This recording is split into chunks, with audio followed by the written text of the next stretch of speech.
Dracula is an 1897 Gothic horror novel by Irish author Bram Stoker.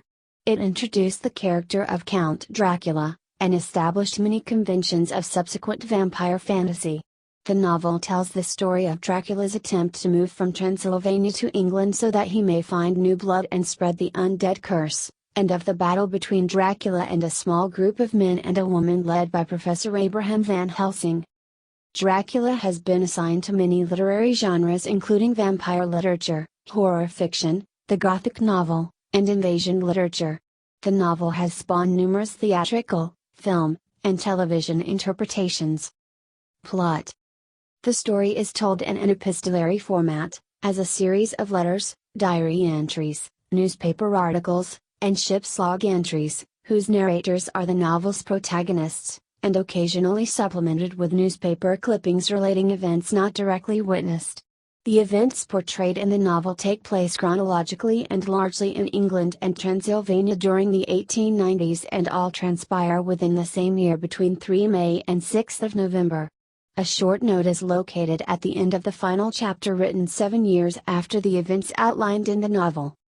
The tale begins with Jonathan Harker, a newly qualified English solicitor, visiting Count Dracula at his castle in the Carpathian Mountains on the border of Transylvania, Bukovina, and Moldavia, to provide legal support for a real estate transaction overseen by Harker's employer, Mr. Peter Hawkins of Exeter. At first enticed by Dracula's gracious manners, Harker soon realizes that he is Dracula's prisoner. Wandering the Count's castle against Dracula's admonition, Harker encounters 3 female vampires, called the Sisters, from whom he is rescued by Dracula. Harker soon realizes that Dracula himself is also a vampire. After the preparations are made, Dracula leaves Transylvania and abandons Harker to the Sisters. Harker barely escapes from the castle with his life. Dracula boards a Russian ship, the Demeter, taking along with him boxes of Transylvanian soil, which he required in order to regain his strength. Not long afterward, the ship having weighed anchor at Varna, runs aground on the shores of Whitby in the east coast of England. The captain's log narrates the gradual disappearance of the entire crew, until the captain alone remained, himself bound to the helm to maintain course. An animal resembling a large dog is seen leaping ashore. The ship's cargo is described as silver sand and 50 boxes of mold, or earth, from Transylvania. It is later learned that Dracula successfully purchased multiple estates under the alias Count de Ville throughout London and devised to distribute the 50 boxes to each of them utilizing transportation services as well as moving them himself. He does this to secure for himself lairs, and the 50 boxes of earth would be used as his graves, which would grant safety and rest during times of feeding and replenishing his strength. Harker's fiancée, Mina Murray, is staying with her friend Lucy Westenra, who is holidaying in Whitby. Lucy receives 3 marriage proposals from Dr. John Seward, Quincy Morris, and Arthur Holmwood, the son of Lord Godalming, who later obtains the title himself. Lucy accepts Holmwood's proposal while turning down Seward and Morris, but all remain friends. Dracula communicates with Seward's patient, Renfield, an insane man who wishes to consume insects, spiders, birds, and rats to absorb their life force. Renfield is able to detect Dracula's presence and supplies clues accordingly. Soon Dracula is indirectly shown to be stalking Lucy. As time passes, she begins to suffer from episodes of sleepwalking and dementia, as witnessed by Mina. When Lucy begins to waste away suspiciously, Seward invites his old teacher, Abraham Van Helsing, who immediately determines the true cause of Lucy's condition. He refuses to disclose it but diagnoses her with acute blood loss. Van Helsing prescribes numerous blood transfusions to which he, Seward, Quincy, and Arthur all contribute over time. Van Helsing also prescribes garlic flowers to be placed throughout her room and weaves a necklace of withered garlic blossoms for her to wear. However, she continues to waste away, appearing to lose blood every night. While both doctors are absent, Lucy and her mother are attacked by a wolf, and Mrs. Westenra, who has a heart condition, dies of fright. Van Helsing attempts to protect her with garlic, but fate thwarts him each night, whether Lucy's mother removes the garlic from her room, or Lucy herself does so in her restless sleep. The doctors have found 2 small puncture marks about her neck, which Dr. Seward is at a loss to understand. After Lucy dies, Van Helsing places a golden crucifix over her mouth, ostensibly to delay or prevent Lucy's vampiric conversion. Fate conspires against him again when Van Helsing finds the crucifix in the possession of one of the servants who stole it off Lucy's corpse. Following Lucy's death and burial, the newspapers report children being stalked in the night by a blue-fur lady, that is, beautiful lady. Van Helsing, knowing Lucy has become a vampire, confides in Seward, Lord Godalming, and Morris. The suitors and Van Helsing track her down and, after a confrontation with her, stake her heart, behead her, and fill her mouth with garlic. Around the same time, Jonathan Harker arrives from Budapest, where Mina marries him after his escape, and he and Mina join the campaign against Dracula. The vampire hunters stay at Dr. Seward's residence, holding nightly meetings and providing reports based on each of their various tasks. Mina discovers that each of their journals and letters collectively contain clues to which they can track him down. She tasks herself with collecting them, researching newspaper clippings, fitting the most relevant entries into chronological order and typing out copies to distribute to each of the party which they are to study. Jonathan Harker tracks down the shipments of boxed graves and the estates which Dracula has purchased in order to store them. Van Helsing conducts research along with Dr. Seward to analyze the behavior of their patient Renfield, who they learn is directly influenced by Dracula. They also research historical events, folklore, and superstitions from various cultures to understand Dracula's powers and weaknesses. Van Helsing also establishes a criminal profile on Dracula in order to better understand his actions and predict his movements. Arthur Holmwood's fortune assists in funding the entire operation and expenses. As they discover the various properties Dracula had purchased, the male protagonists team up to raid each property and are several times confronted by Dracula. As they discover each of the boxed graves scattered throughout London, they pry them open to place and seal wafers of sacramental bread within. This act renders the boxes of earth completely useless to Dracula, as he is unable to open, enter or further transport them. After Dracula learns of the group's plot against him, he attacks Mina on 3 occasions, and feeds Mina his own blood to control her. This curses Mina with vampirism and changes her, but does not completely turn her into a vampire. Van Helsing attempts to bless Mina through prayer and by placing a wafer of sacrament against her forehead, but it burns her upon contact, leaving a wretched scar. Under this curse, Mina oscillates from consciousness to a semi-trance, during which she perceives Dracula's surroundings and actions. Van Helsing is able to use hypnotism twice a day, at dawn and at sunset, to put her into this trance to further track Dracula's movements. Mina, afraid of Dracula's link with her, urges the team not to tell her their plans out of fear that Dracula will be listening. After the protagonists discover and sterilize 49 boxes found throughout his lairs in London, they learn that Dracula has fled with the missing 50th box back to his castle in Transylvania. They pursue him under the guidance of Mina. They split up into teams once they reach Europe. Van Helsing and Mina team up to locate the castle of Dracula, while the others attempt to ambush the boat Dracula is using to reach his home. Van Helsing raids the castle and destroys the vampire sisters. Upon discovering Dracula being transported by gypsies, the 3 teams converge and attack the caravan carrying Dracula in the 50th box of earth. After dispatching many gypsies who were sworn to protect the Count, Harker shears Dracula through the throat with a cookery knife, while the mortally wounded Quincy stabs the Count in the heart with a Bowie knife. Dracula crumbles to dust, and Mina is freed from her curse of vampirism, as the scar on her forehead disappears. Soon after, Quincy dies from his wounds.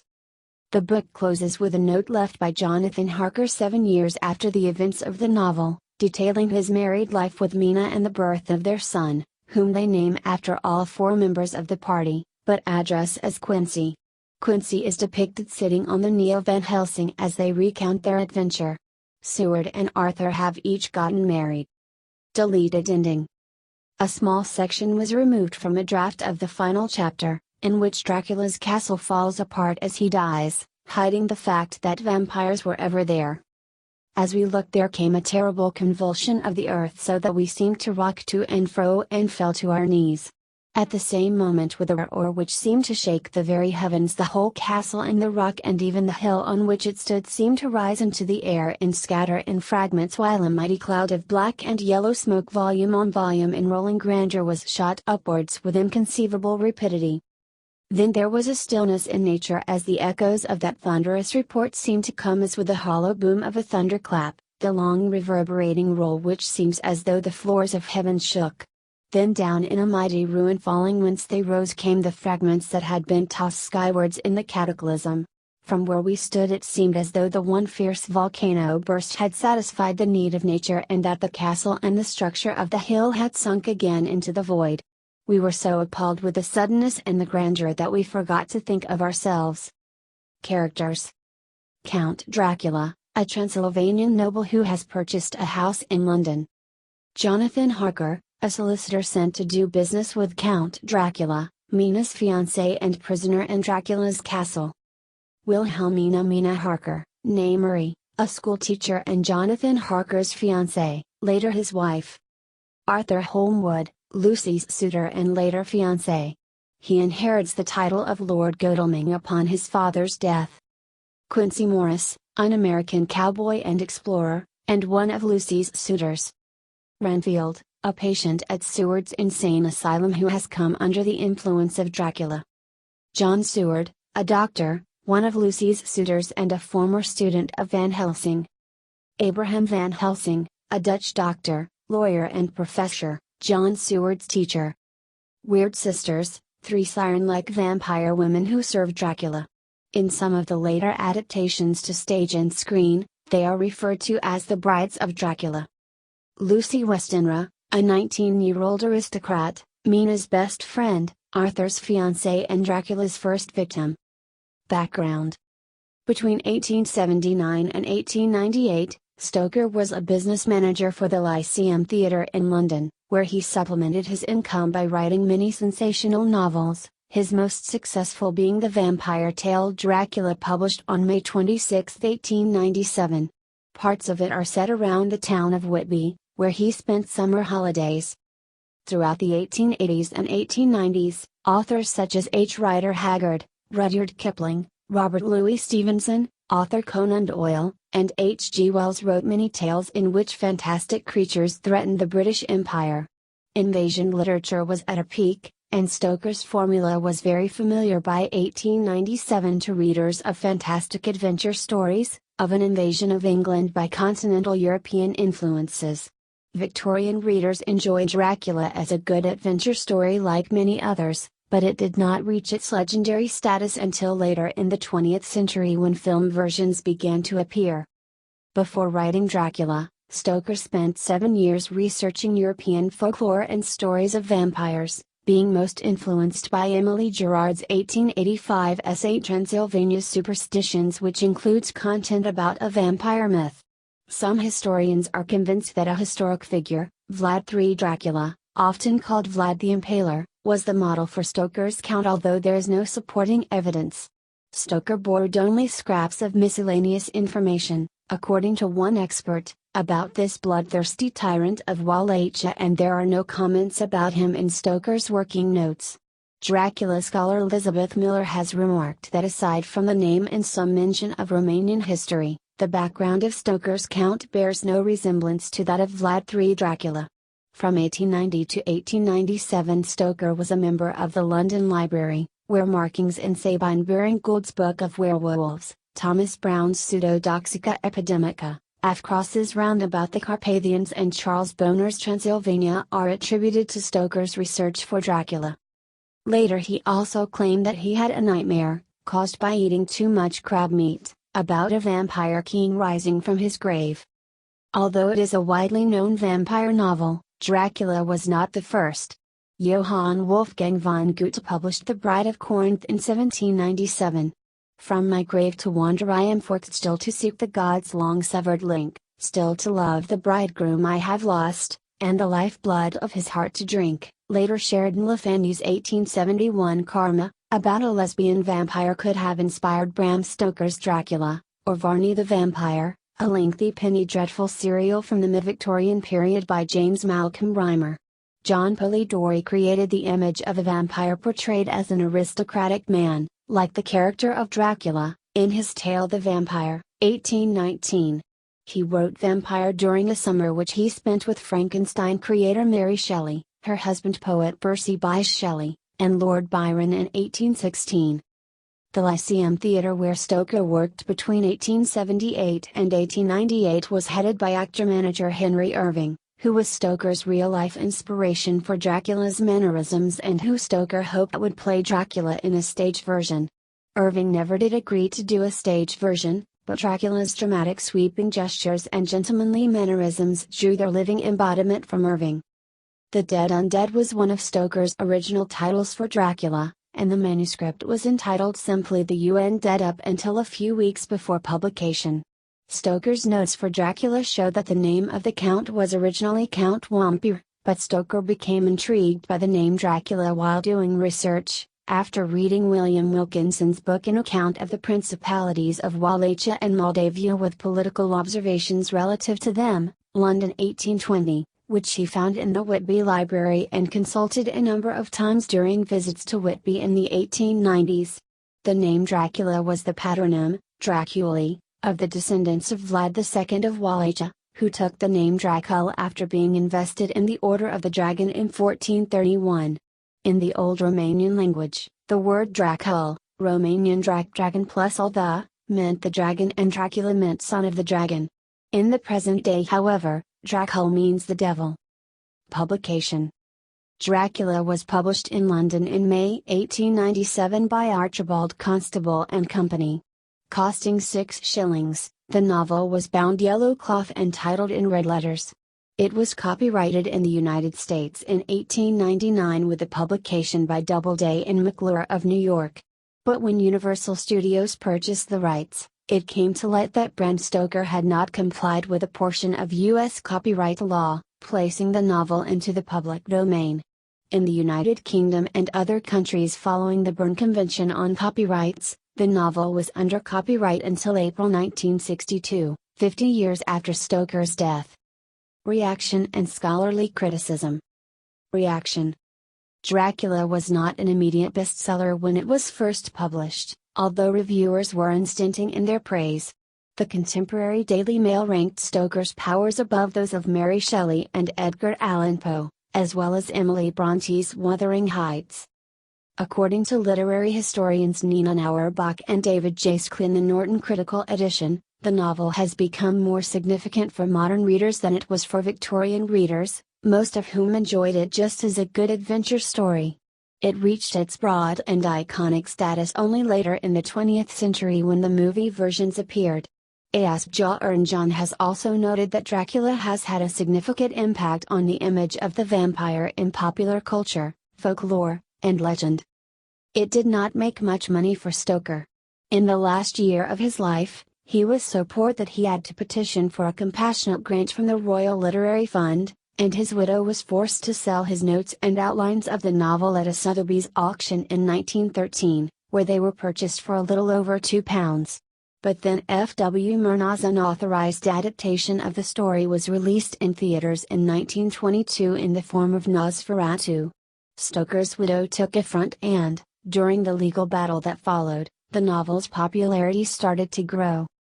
Nosferatu was followed by a highly successful stage adaptation, touring the UK for 3 years before arriving in the US where Stoker's creation caught Hollywood's attention and, after the American 1931 movie version was released, the book has never been out of print.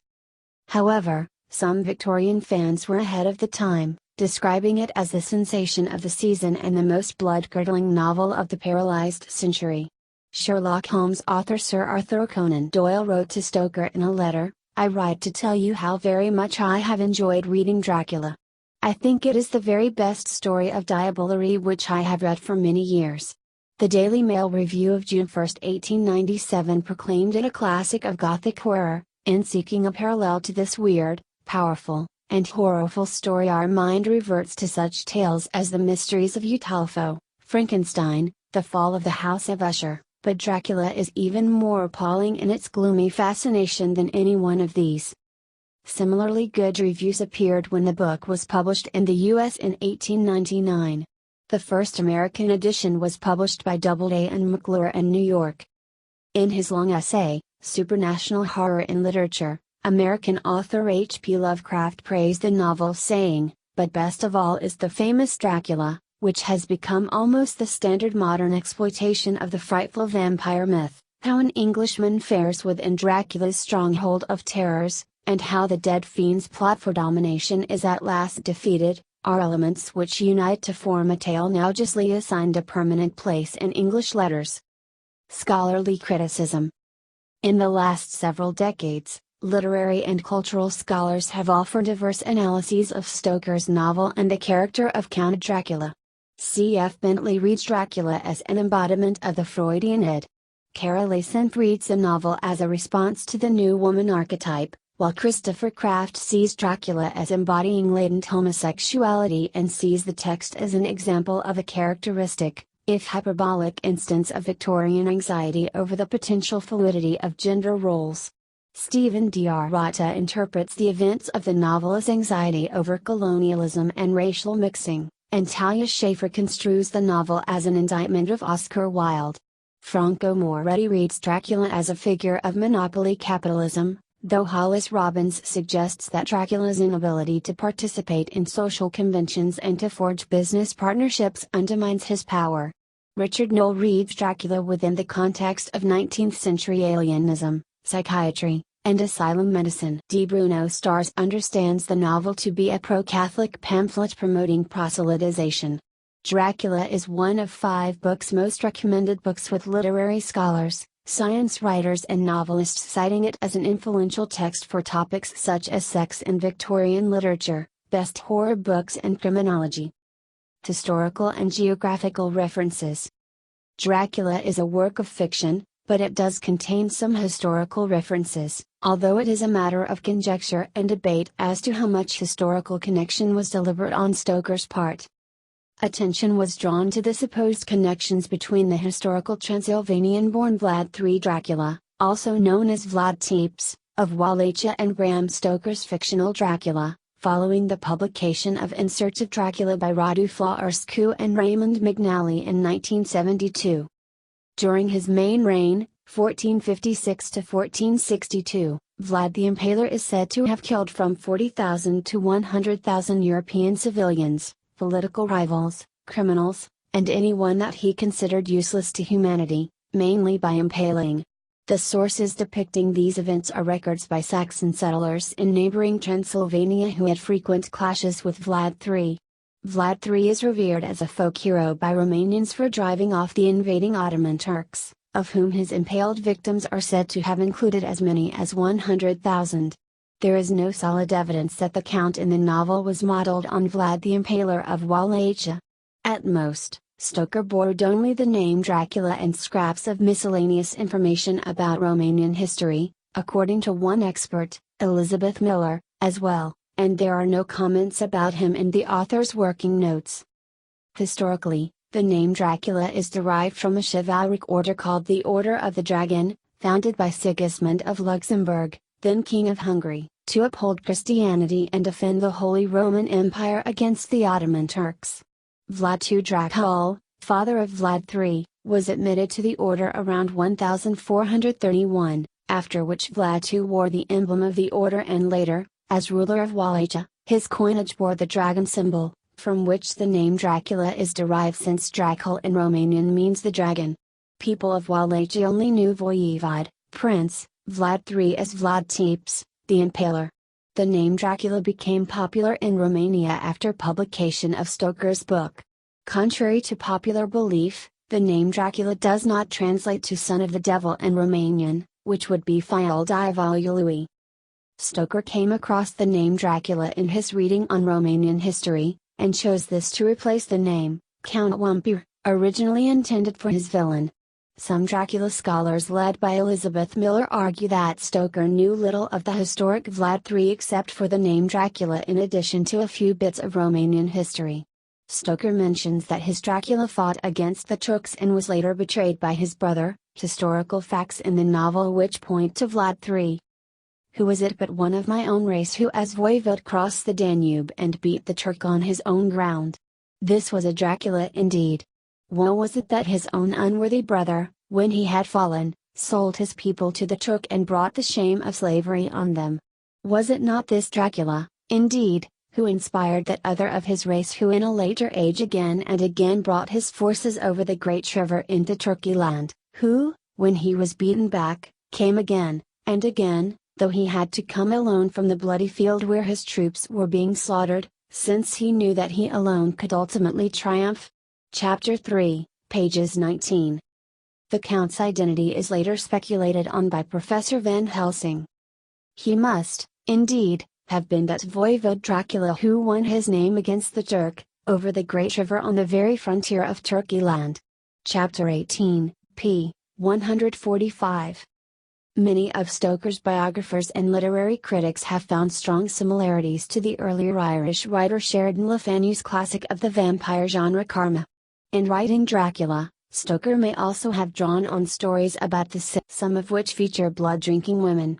The Irish legend of Abhartach has also been suggested as a source. It is also thought probable that his mother's stories of events during the severe cholera outbreak in Sligo in 1832 were influential. Particularly themes of being buried while alive. In 1983, McNally additionally suggested that Stoker was influenced by the history of Hungarian Countess Elizabeth Bathory, who allegedly tortured and killed between 36 and 700 young women. It was later a commonly believed rumor that she committed these crimes to bathe in their blood, believing that this preserved her youth. Bathory's castle was also located in the Carpathian Mountains, just as Dracula's, albeit in a different region. In her book The Essential Dracula, Claire Howard Maiden suggested that the castle of Count Dracula was inspired by Slane's Castle, at which Bram Stoker was a guest of the 19th Earl of Errol. According to Miller, he first visited Cruden Bay in 1893, 3 years after work had begun on Dracula. Haining and Tremaine maintain that, during this visit, Stoker was especially impressed by Slane's castle's interior and the surrounding landscape. Miller and Leatherdale question the stringency of this connection. Possibly, Stoker was not inspired by a real edifice at all, but by Jules Verne's novel The Carpathian Castle, 1892, or Anne Radcliffe's The Mysteries of Udolpho, 1794. A third possibility is that he copied information about Kimini Castle at Fex from one of his sources on Transylvania, the book by Major E. C. Johnson. A further option is that Stoker saw an illustration of Castle Bran, Torsberg, in the book on Transylvania by Charles Boner, or read about it in the books by Mazzucchelli or Cross. Many of the scenes in Whitby and London are based on real places that Stoker frequently visited, although he distorts the geography for the sake of the story in some cases.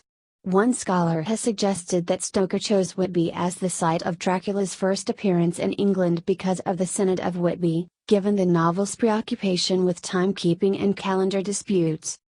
Daniel Farson, Leonard Wolfe, and Peter Haining have suggested that Stoker received much historical information from Armin Vambury, a Hungarian professor whom he met at least twice.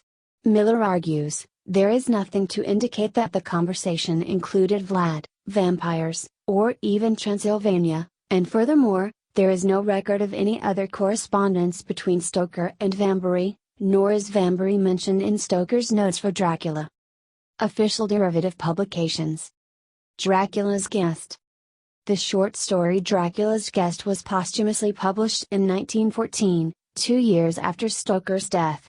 It was, according to most contemporary critics, the deleted first, or second, chapter from the original manuscript and the one which gave the volume its name, but which the original publishers deemed unnecessary to the overall story.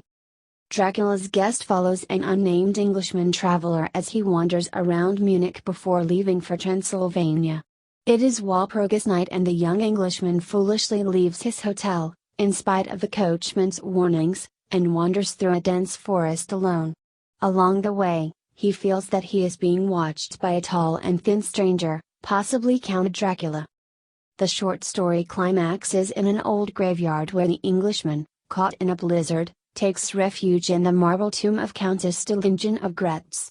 Within the tomb, he sees the Countess, Apparently asleep and healthy, but before he can investigate further, a mysterious force throws him clear of the tomb. A lightning bolt then strikes the tomb, destroying it and incinerating the undead screaming countess. The Englishman then loses consciousness. He awakens to find a gigantic wolf lying on his chest and licking at his throat. However, the wolf merely keeps him warm and protects him until help arrives. When the Englishman is finally taken back to his hotel, a telegram awaits him from his expectant host Dracula, with a warning about dangers from snow and wolves at night.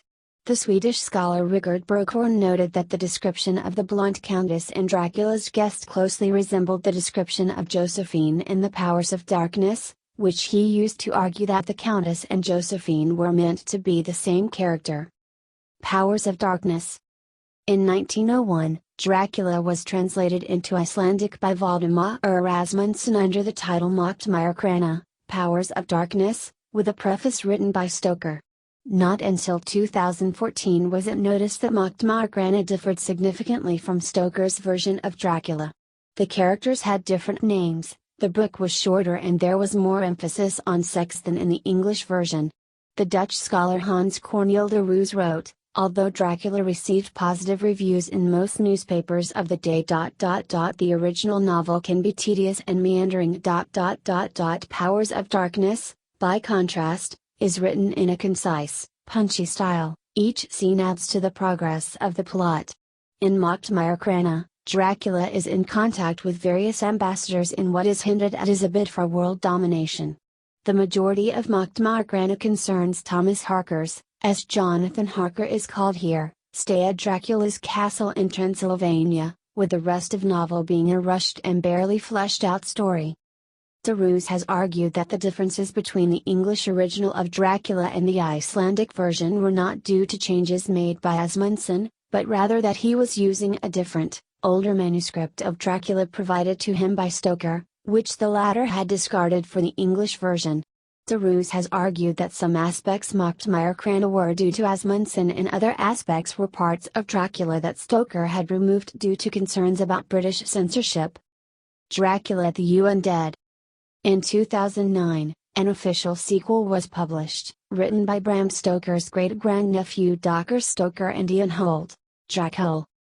Dr. Stoker and J.D. Barker will write a prequel to Dracula titled Dracula.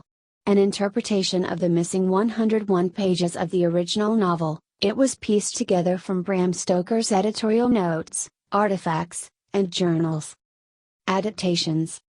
The story of Dracula has been the basis for numerous films and plays.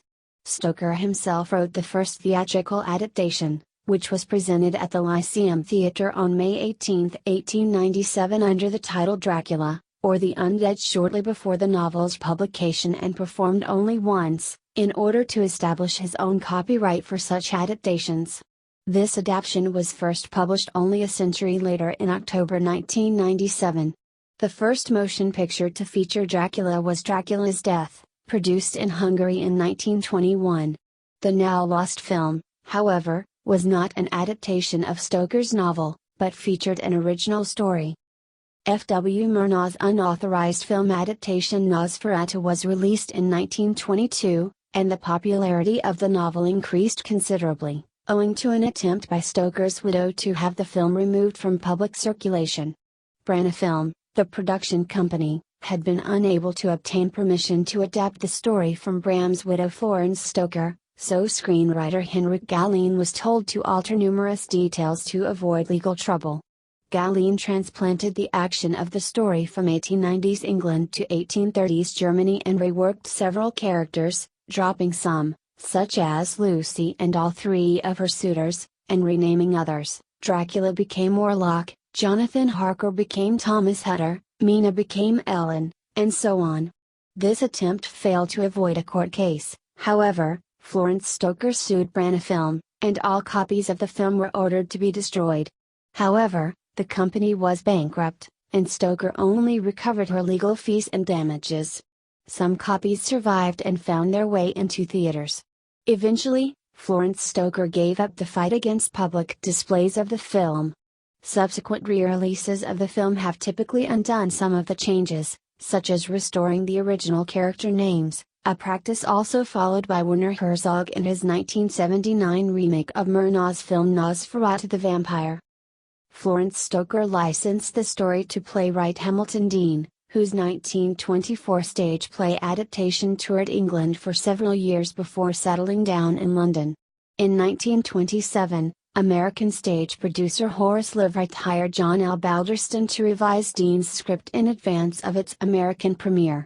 Balderston significantly compressed the story, most notably consolidating or removing several characters.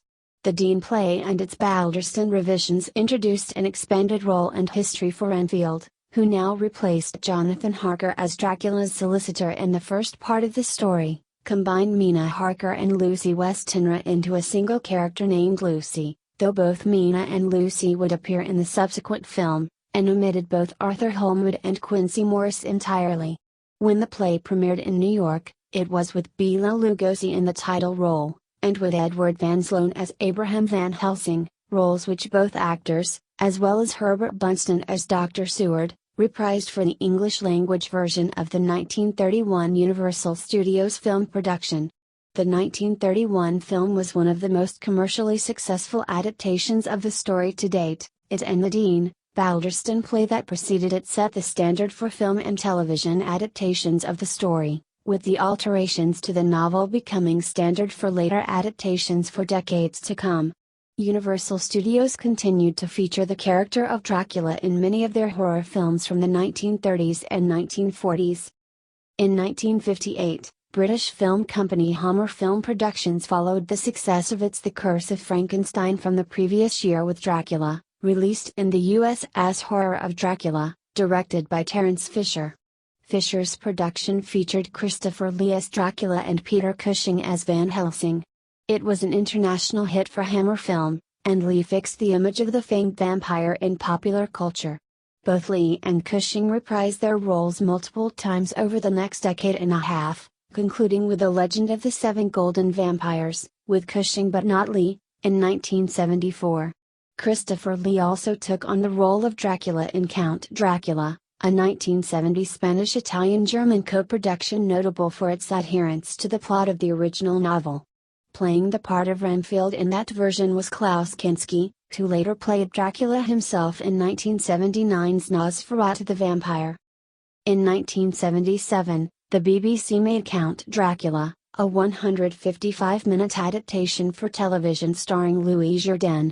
Later film adaptations include John Badham's 1979 Dracula, starring Frank Langella and inspired by the 1977 Broadway revival of the Dean, Hamilton play, and Francis Ford Coppola's 1992 Bram Stoker's Dracula, starring Gary Oldman.